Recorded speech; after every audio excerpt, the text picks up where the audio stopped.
Hello everyone, good evening. Welcome to our online class. So in this class we will discuss a few additional topics in Unit 5 Mathematics 3. For AIDS students, they added a few topics. Actually earlier 1 year back they all removed those topics, but now recently they added a few topics. Unit 1 is same, Unit 2 is same, Unit 3 is also same, Unit 4 is same. Then in Unit 5, they additionally after chi-square test, they added control charts for measurements, x bar, x and r charts, control charts for attributes, then tolerance limits, acceptance sampling they added so these are the new topics they added. Okay, so I'll just explain topics. If anybody needed, you just go through these topics So first one, introduction to control charts. Control charts help monitor process stability. Common types of what we have: X bar, mean chart, R chart, P chart, NP chart and C chart. Okay, so these all are used in quality control for manufacturing, healthcare and service industries. Okay, uses where we use these control charts, we use in manufacturing and healthcare systems and service industries. Okay, so next one, so now come to the formulas. What are the formulas? See, first one, X bar R, mean and range chart. So purpose is what? Monitors the consistency of a process by tracking the mean and range of sample measurements. Formula: X bar is what? Mean is what? Sum of numbers by total numbers, sigma x by n. Range is what? Maximum minus minimum, x max minus x min. So control limits for X bar chart. So UCL x is equal to X bar plus A2 R bar. LCX is equal to X bar minus A2R. Control limits: UCLR is equal to D4R bar, LCL bar is equal to D3R bar. Okay. So now example, a factory checks a diameter of bolts 5 simple samples per day for 6 days. Control limits calculated to detect the variation. Okay, just that is the formula, just go through it. Then next one, P chart. Okay, so tracks the proportion of defective. So proportions we have proportion defective units in a process where sample size varies. Formulas: defective proportion for each sample, P is equal defective items by total items inspected. So this is the formula, same average. Then control limits here, P bar plus 3 square root of P bar into Q bar. So we can write 1 minus P bar by N. LCL is what? P bar minus 3 into square root of P bar into 1 minus P bar by N. Okay. So next one, NP chart. So tracks the number of defective units in a fixed sample size. So NP chart is what? Number of defective chart. Track the number of defective units in a fixed sample size. Formula: NP bar plus 3 into square root of NP bar into 1 minus P bar. LCL is what? NP bar minus 3 into square root of NP bar into 1 minus P bar. Next one, C chart. C chart is what? Count of defects chart. Okay, so track the count of defects per unit when the sample size is constant. Formula he gave here: C bar is equal to sigma C by K. Control limits: C bar plus 3 square root of C bar. LCL is equal to C bar minus 3 into square root of C bar. So these are the 5 chart formulas So just go through those formulas. Then purpose, X bar R purpose and example. Track consistency in process measurement. P chart monitors proportion of defective units. NP chart monitors count of defective units in fixed sample sizes. C chart monitors count of defects per unit. Okay. So next conclusion, it's okay. Now see, these are the similar same topic, just a little bit expanded here.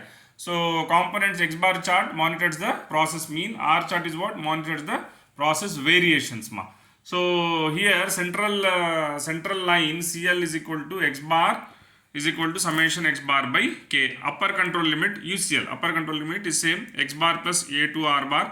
Lower control limit X bar minus A2 R bar. Then R chart, central line CL R bar is equal to sigma R by K. Upper control limit and lower control limit same there only, the same like previous week, same. So X bar is average sample means, R bar is equal to average range of samples. A2, D2, D4 are control chart factors based on sample sizes Okay, so he gave one example here. He gave day 1, day 2, day 3, day 4, and you have to calculate X bar for each mean and R range, then X bar and all. Okay. Then P chart is what? Formula center line. CL is equal to P bar, then upper control limit, UCL is equal to P bar plus 3 into square root of, then lower control limit, right? So PI is defective items in sample by total sample size. So N is sample size, K is number of samples, P bar is equal to average proportion defective, right? So this is one example, next, okay, next one is what? NP chart. So NP chart, so central line CL is equal to NP bar, upper control limit UCL is equal to NP bar plus same, just only little bit expansion here. Then lower control limit, then NP is equal to defective count, N is equal to sample size. Then C chart, central line, upper control limit, lower control limit. C is equal to number of defects in each sample. C bar is equal to average number of defects per sample. Okay. So let us, these are the key differences, data type, purpose, these all are 4 points, no? Okay. Next we'll see one example here. What is the example problem here? See here. So example problem, car manufacturer inspects 100 cars per day for defects over 7 days. The number of defective cars found each day is given below, right? So we have to find here first what we have to find, calculate P. P is what? Defective cards by total cards. So total how many cards? 100 cards, no? So first day one 5, so 5 by 100, second one 8, like that total you have to calculate for 7 days. Then calculate average, so total average we have to find. So P bar is equal to 0.0543. So first you have to find day wise defective probability. So then you have to add all the P values. Then you have to find the average defective rate. So you'll get.